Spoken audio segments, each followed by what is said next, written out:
Hello friends, कहानियाँ किस्से channel में आपका स्वागत है। तो चलिए कहानी का अगला भाग शुरू करते हैं। फ्रेंड्स, पिछले भाग में हमने पढ़ा था पातीराम शकुंतला से बच्चे के नामकरण के लिए कहता है, लेकिन शकुंतला कहती है तुम्हारे सारे बाल पक गए लेकिन अकल अभी भी घुटनों में ही है। कोई नामकरण नहीं करवाना है इस चुड़ैल की औलाद का। 10वें दिन पंडित को बुलाकर पाठ करवा देना जिससे यह अपने खाने पीने की व्यवस्था खुद कर सके। पातीराम ने शकुंतला से कहा, तू अपनी जिद मत कर, आखिर हमें इसी गांव में जीना मरना है। सरपंच वैसे ही हमारे पीछे पड़ा है, कब तक उसकी धमकियां सुनते रहेंगे। मेरी बात मान, गुस्सा थूक दे, हम क्यों किसी को बोलने का मौका दें।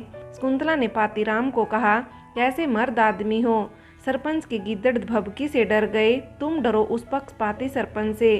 जब उसने मेरे घर में कदम भी रखा तो दराती से चीर डालूंगी उसे। हरामखोर से खुद की घरवाली तो संभलती नहीं, बड़ा आया लोगों की पंचायत करने वाला।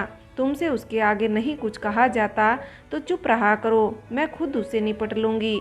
तो चलिए फ्रेंड्स, अब आगे शुरू करते हैं। एक बात तुम भी कान खोल कर सुन लो, अमित को जब तक मैं नहीं कहूँगी इस घर में भूल कर भी मत बुला देना, वरना मेरा मरा हुआ मुंह देखोगे। यह कहकर वह चुप हो गई। पातीराम की भी उसके आगे कुछ कहने की हिम्मत नहीं हुई। अगले दिन सुबह सुबह आनंदी और कांति नंदिनी से मिलने उसके कमरे में पहुँचे। आनंदी को देखकर शकुंतला का खून खोल रहा था, लेकिन पातीराम ने शकुंतला को हाथ जोड़कर चुप रहने को कहा। आनंदी ने नंदिनी से पूछा कि खाने पीने की कोई दिक्कत तो नहीं है। नंदिनी ने कहा, कल तो लड़ झगड़ कर दे ही दिया था। मैं सोच रही हूँ कि ऐसा खाना खाने से तो अच्छा है मैं खुद ही अपने लिए खाना बना लूँ। जरूरी सामान तो मैंने रखा ही है, साग सब्जी की थोड़ी दिक्कत होगी। आनंदी ने उसे समझाते हुए कहा, कोई बात नहीं, 7-8 दिन की बात और है, किसी तरह अपना काम निकाल ले, बाद में तो तुझे ही अपना खुद का ख्याल रखना है। मैं सोच रही हूँ कि तेरी बेटी को नहला दूँ, लेकिन गर्म पानी का इंतजाम कैसे होगा। मैं इसकी दादी से कहूँगी तो वह सुबह सुबह मुझसे लड़ेगी। नंदिनी बोली, मैं जाकर उनसे पूछ लेती हूँ, पहले उन्हें ही कहूँगी कि इसे नहला दो, देखती हूँ क्या कहती है। यह कहकर नंदिनी कमरे से बाहर निकल आई। बरामदे में उसकी भेंट शकुंतला से हो गई। शकुंतला ने नंदिनी को डांटते हुए कहा, क्या तुझे अपने कमरे में चैन नहीं आ रहा है? ऐसे तो तू सारे घर को अपवित्र कर देगी। खबरदार रसोई की तरफ एक कदम भी रखा तो। यह सुनकर नंदिनी अपनी जगह पर ही ठिठक गई। उसने शकुंतला से कहा, आज छुटकी को नहलाना भी था, क्या आप उसे नहला दोगी? शकुंतला ने नाक भौं सिकोड़ते हुए कहा, तुझे मालूम नहीं कि मेरे ऊपर देवी आती है? मुझे ये लस्ट पलस्ट बिल्कुल नहीं खपता। तेरे हाथ टूट गए हैं क्या? खुद नहला लेना अपनी बेटी को, वैसे तो खूब मुँह चलाती रहती है। नंदिनी ने कहा, ठीक है, आप एक पतीली गर्म पानी कर दो, आनंदी दीदी आई हुई हैं, वह उसे नहला देंगी। शकुंतला बोली, ये आनंदी जो आज तेरी बहुत हमदर्द बनी हुई है ना, उसे भी देख लूँगी, देखती हूँ कि ये कब तक तेरी बेटी और तेरी देखभाल करती है। अभी थोड़ी देर में पानी गर्म ले लेना। यह कहकर वह रसोई की ओर चली गई। उसने पानी की पतीली चूल्हे में चढ़ा दी। 10-15 मिनट बाद उसने पानी की पतीली बरामदे में रख दी। आनंदी ने बरामदे से खुद गर्म पानी लिया और नंदिनी की बेटी को नहलाकर अपने घर चली आई। शकुंतला का रोज का यही काम था। खाना पानी देने से पहले वह नंदिनी को बुरा भला कहती रहती। आखिर 10वें दिन पातीराम पंडित जी को बुला लाए। आज आनंदी ने सुबह सुबह नंदिनी की नन्ही बेटी को नहला दिया। नंदिनी भी सुबह सुबह स्नान करके बेटी के नामकरण के लिए तैयार हो गई। पंडित जी ने मंत्रोच्चार के साथ नामकरण संस्कार की रस्म पूरी की। राशि के अनुसार बेटी का नाम कु अक्षर के साथ आया। नंदिनी ने बेटी का नाम कुसुम रखा, लेकिन शकुंतला ने पंडित जी से कहा, पंडित जी, कुकर्म से पैदा बेटी का नाम कुसुम अच्छा नहीं है, मैं तो इसे कुत्ती कहूँगी। पंडित जी ने मुस्कुराते हुए कहा, आप तो इसकी दादी हो, प्यार से जो मर्जी कहो, लेकिन इसका नाम बिगाड़ कर तुम्हें क्या फ़ायदा होगा। शकुंतला बोली, ऐसी बदनामी से जन्मी लड़की की दादी तो कोई दुश्मन भी ना बने। न जाने किस जन्म के पाप की सजा देने हमारे घर में इसने जन्म लिया है। मैं तो इस चुड़ैल की बेटी को कुत्ती ही कहूँगी। अपनी बेटी के लिए ऐसे अपशब्द सुनकर नंदिनी आज बहुत दुखी थी। आनंदी भी शकुंतला की सारी बात सुन रही थी कि एक नवजात बच्ची के लिए शकुंतला के मन में ऐसी भावना को देखकर वह भी बहुत दुखी हुई। उसने नंदिनी की गोद से बेटी को उठाया और उसे लेकर वह नंदिनी के कमरे में चली आई। पंडित जी ने पातीराम से कहा, देखो जी, आपके घर का मामला है, जो मेरा काम था वह मैंने पूरा कर दिया, अब मैं चलता हूँ। पातीराम ने पंडित जी को दक्षिणा देकर घर से विदा कर दिया।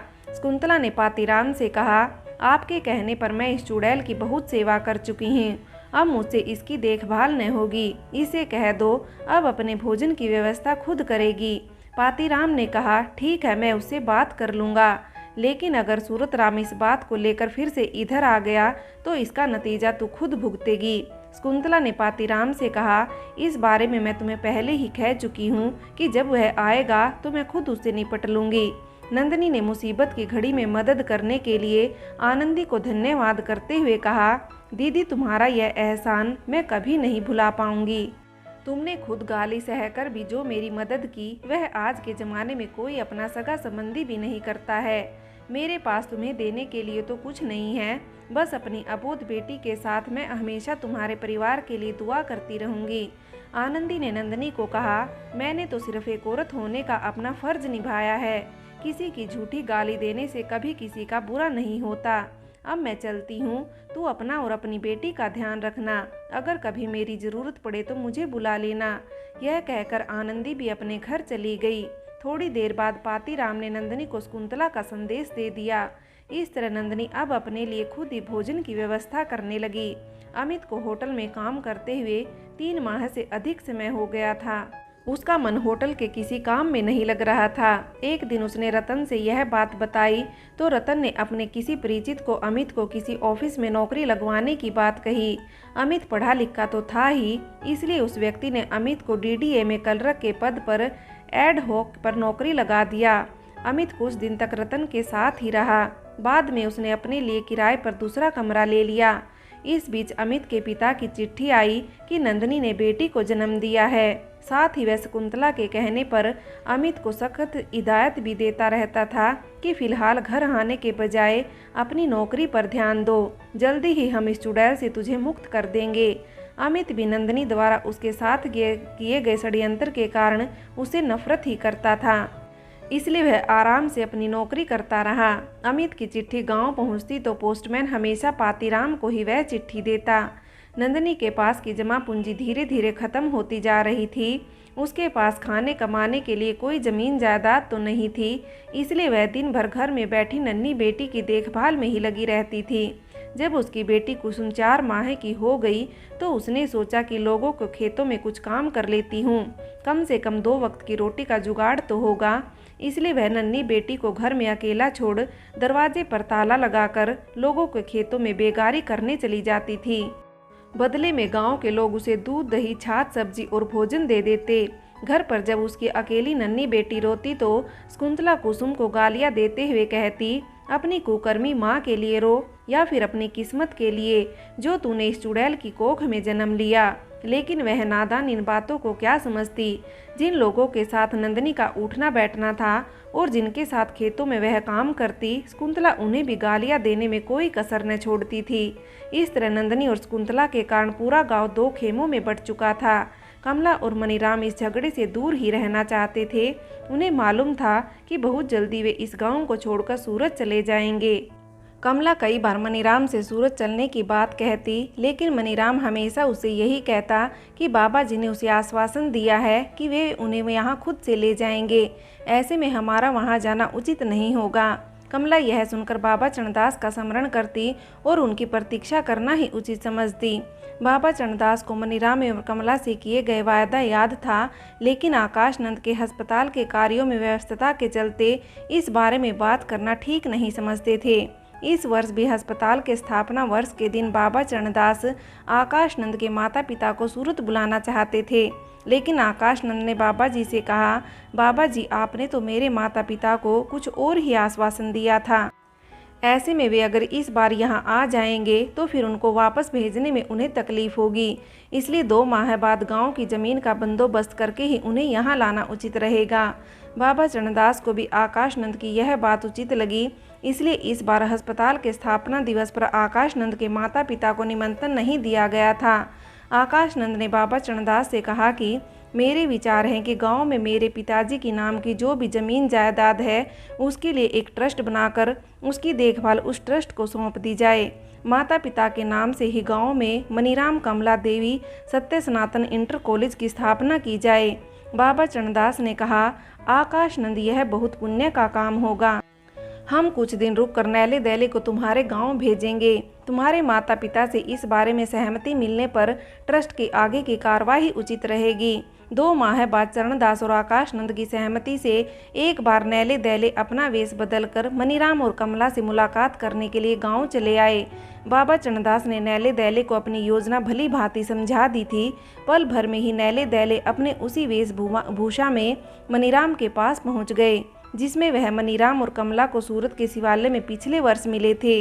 दोनों ने मनीराम और कमला को प्रणाम किया तो उन्होंने दोनों को पहचान लिया। मनीराम ने उन्हें बड़ी आत्मीयता के साथ अपने घर में बैठाया और उन्हें सूरत के हाल समाचार पूछे।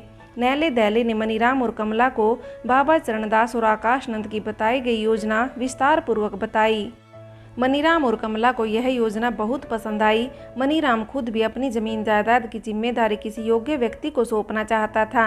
अब तो स्वयं उनका बेटा आकाश नंद और उनके गुरु बाबा चरणदास जी उनकी जमीन को परोपकारिता के कार्यों में इस्तेमाल करना चाहते थे, इसलिए उन्हें इसमें कोई आपत्ति न थी। कमला ने मनीराम से कहा, सिर्फ पैतृक मकान को छोड़कर यह सारी ट्रस्ट के नाम पर कर दो तो यही हमारे लिए उचित रहेगा। नैले दैले आवश्यक दस्तावेज भी अपने साथ लेकर आए थे। उन्होंने मनीराम जी को बताया कि आप दोनों भी बाबा चरणदास और बाबा आकाश नंद के साथ इस ट्रस्ट के संस्थापक सदस्य होंगे। यह सुनकर कमला बहुत खुश हुई। मनीराम ने ट्रस्ट के आवश्यक दस्तावेजों में तुरंत हस्ताक्षर कर दिए। कमला ने नैले दैले के लिए अपने हाथों से भोजन तैयार किया। दोनों ने आज दिन का भोजन मनीराम के घर पर ही किया। भोजन के बाद दोनों ने कुछ देर तक मनीराम और कमला से बातचीत की। उन्होंने बताया कि बहुत जल्दी ही बाबा चरणदास स्वयं उनको लेने यहाँ पधारेंगे। मनीराम और कमला यह सुनकर बहुत प्रसन्न हुए। इसके बाद दोनों ने मनीराम और कमला से विदा ली। दोनों गांव से कुछ दूर तक पैदल ही गए। इसके बाद दोनों अपने वास्तविक रूप में आकर पल भर में ही सूरत पहुंच गए। बाबा चरणदास और आकाश नंद नैले दैले की प्रतीक्षा कर रहे थे। दोनों ने नैले दैले से गांव के हाल समाचार पूछे। नैले दैले ने बाबा चरणदास को ट्रस्ट के जरूरी कागजात लौटाए और इसके बाद वे दोनों भीम अखाड़े वापस लौट आए। 2 माह बाद बाबा चरणदास और आकाश नंद ने गांव में ट्रस्ट के भवन निर्माण के लिए अपने परिचित लोगों के एक दल को रेल मार्ग से गांव भेज दिया। 2 दिन बाद बाबा चरणदास भी अपनी योजना अनुसार नैले दैले के साथ एक बार फिर आकाश नंद के गांव पहुंच गए। अब तक उनके योजना द्वारा भेजा गया दल गांव पहुंच चुका था। अब वे मनीराम और कमला से इस विषय में बातचीत कर ही रहे थे कि बाबा चरणदास भी नैले दैले के साथ हेलीकॉप्टर से गांव पहुंच गए। मनीराम और कमला ने बाबा को प्रणाम किया। बाबा चरणदास ने उनका हाल समाचार पूछा और इसके बाद ट्रस्ट निर्माण दल के सदस्यों को उनका कार्य समझा दिया। मनीराम और कमला ने बाबा जी और निर्माण दल के लोगों को अपनी जमीन का निरीक्षण भी करवा दिया, जिससे उनके गांव से जाने के बाद उन्हें कोई परेशानी न हो। बाबा चरणदास ने निर्माण दल को मनीराम के पैतृक घर का रंग रोगन करने और मंदिर की तरह उसकी देखभाल करने का आदेश दिया। तदुपरांत बाबा ने मनीराम और कमला को अपने साथ सूरत प्रस्थान करने को कहा। मनीराम ने बाबा चरणदास से कहा, एक बार हम गोलू जू के दर्शन कराते हैं। दोनों गोलू जू के दर्शन करके शीघ्र लौट आए। आज मनीराम और कमला के गांव छोड़कर सूरत जाने की बात सुनकर मनीराम के घर पर गांव के लोगों की भीड़ जुट गई थी। मनीराम और कमला ने उनसे आकाश नंद और बाबा जी द्वारा गांव में विद्यालय बनवाने की बात कही। यह सुनकर सभी लोग बहुत खुश हुए, लेकिन मनीराम और कमला के द्वारा इस तरह गांव छोड़कर जाने की बात से सभी मन ही मन बहुत दुखी थे। आखिर मनीराम और कमला ने गांव वालों से विदा ली और दोनों ने बाबा चरणदास के साथ हेलीकॉप्टर में सवार होकर सूरत के लिए प्रस्थान किया। मंजू ने जब गांव में हेलीकॉप्टर की आवाज़ सुनी तो वह समझ गई कि जरूर सूरत से बाबा चरणदास यहां आए होंगे। उसने मनीराम के घर की ओर जाने वाले लोगों से पूछा कि सभी लोग आज उधर क्यों जा रहे हैं। जब लोगों से उसे मालूम हुआ कि मनीराम और कमला हमेशा के लिए गांव छोड़कर बाबा चरणदास के साथ सूरत जा रहे हैं तो यह सुनकर वह बहुत उदास हुई। अब तक मनीराम और कमला के गांव में मौजूद होने से उसकी हिम्मत बनी हुई थी। उनसे अलग होकर भी वह इस गांव में अभी भी उन्हें अपना अभिभावक मानती थी, इसलिए वह भी अंतिम बार मनीराम और कमला से मिलना चाहती थी। लेकिन बाबा चरणदास का नाम सुनते ही उसकी हिम्मत जवाब दे गई।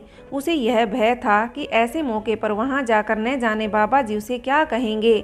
आखिर हेलीकॉप्टर के गांव से उड़ान भरते ही उसकी यह इच्छा हमेशा के लिए उसके हृदय में ही रह गई। आज मनीराम और कमला के हमेशा के लिए गांव छोड़कर सूरत जाने की खबर से शकुंतला बहुत खुश थी। शकुंतला को मंजू की नकेल कसने में जिस बात का डर लगता था वह था मनीराम के पास रखा राजीनामा। अब जब मनीराम और शकुंतला ही गांव से बाहर चले गए तो राजीनामा और लिखितनामा की बात भी उसके लिए उनके साथ ही समाप्त हो गई। उधर ट्रस्ट और स्कूल के निर्माण का कार्य चल रहा था और इधर शकुंतला मंजू को अपने घर से निकालने की योजना बना रही थी। शकुंतला ने पातीराम को भी आखिरी बार मनीराम और कमला से मिलने के लिए उनके घर नहीं जाने दिया। वह पातीराम को समझाते हुए कह रही थी, दोनों भाड़ में जाए हमारी बला से। हमारे लिए तो उन्होंने इस गांव में इतना बड़ा धर्म संकट खड़ा कर दिया है कि उसके जीते जी पार पाना मुश्किल है। अच्छा ही हुआ जो ये इस गांव से चले गए। अब मैं देखती हूँ कि इस चुड़ैल को वह सरपंच कब तक बचाता रहता है। नंदिनी ने एक बार फिर सरपंच से मदद मांगी। सूरतराम ने पातीराम के घर जाकर पूछा। नंदिनी भी उन औरतों को साथ ले आई जिन्होंने उसकी मदद करी थी और जिनके खेतों में नंदिनी काम करती थी। सूरतराम ने कहा, मैं पहले भी आपको समझा चुका हूँ, आप क्यों नहीं नंदिनी का ध्यान रखते। शकुंतला ने नंदिनी से पूछा, अच्छा तो तू लाई है अपने इन भले आदमियों को यहाँ। तुम सब एक बात कान खोल कर सुन लो, मैं अब तुम्हारी कोई बकवास नहीं सुनने वाली। अगर किसी ने भी इस चुड़ैल का साथ दिया तो मैं आज इस बेशरम का बोरिया बिस्तर बांधकर उसी के साथ भेज दूंगी। बहुत हो गया इसका तमाशा। इसको सहारा देने के लिए उंगली क्या पकड़ाई कि यह तो गला पकड़ने पर ही उतर आई। इसके बाद वह भागते हुए अपने कमरे से दरांती उठा लाई। उसने दरांती हवा में लहराते हुए सूरतराम की ओर इशारा करते हुए कहा, मुझे कोई अपनी सरपंची की धौंस मत दिखाना। सरपंच होगा तो भरी पंचायत में अपना न्याय करे। यह मेरा घर है, कोई सरकारी चौपाल नहीं कि कोई भी यहाँ आकर धमक कर बैठ जाए। पंचायत करवानी है तो पंचायत घर में जाओ। शकुंतला की बात सुनकर सूरतराम को बहुत बुरा लगा। उसने हाथ में पकड़ा हुआ कागज खोलकर पातीराम को दिखाते हुए कहा, देखो पातीराम भाई, मनीराम जी ने सूरत जाते समय मुझे ये राजीनामा के कागजात दिए थे। उन्होंने मुझे कहा था कि यदि आप लोगों ने भविष्य में नंदिनी के साथ किसी तरह का भेदभाव किया तो उस समय यह कागज काम आएंगे। मैंने भी कई बार यह राजीनामा को पढ़ा है। इसमें साफ साफ लिखा है कि आपको और अमित को नंदिनी की देखभाल करनी होगी, लेकिन उसका कहना है कि तुम लोग उसकी नन्ही बेटी का और उसका ख्याल नहीं रखते हो। शकुंतला ने राजीनामा के पेपर को फाड़ते हुए कहा, ये हमारे घर का मामला है, इसलिए अब हम आपकी सरपंची के किसी भी निर्णय को नहीं मानेंगे। आपको जो कुछ करना है करो, अब हम डरने वाले नहीं हैं। इतनी बात सुनकर सूरतराम वहां से चला गया और अन्य औरतें भी वहां से चली गई। मंजू अब दूसरे के खेतों में काम करके अपना और बेटी का पेट पालती। पातीराम और शकुंतला की वजह से अमित कभी गांव वापस नहीं आया। वह भी तो यही चाहता था कि नंदिनी से छुटकारा मिले। शकुंतला नंदिनी को कुलक्षणी कहती और उसकी बेटी को कुत्ती कहकर बदनाम करती रहती। कुछ महीनों बाद अमित ने पातीराम और शकुंतला को भी अपने पास दिल्ली बुला लिया। मंजू आज अपने भाग्य को कोस रही थी। फ्रेंड्स, ये कहानी का अंतिम भाग था। आपके प्यार और सपोर्ट के लिए बहुत बहुत धन्यवाद।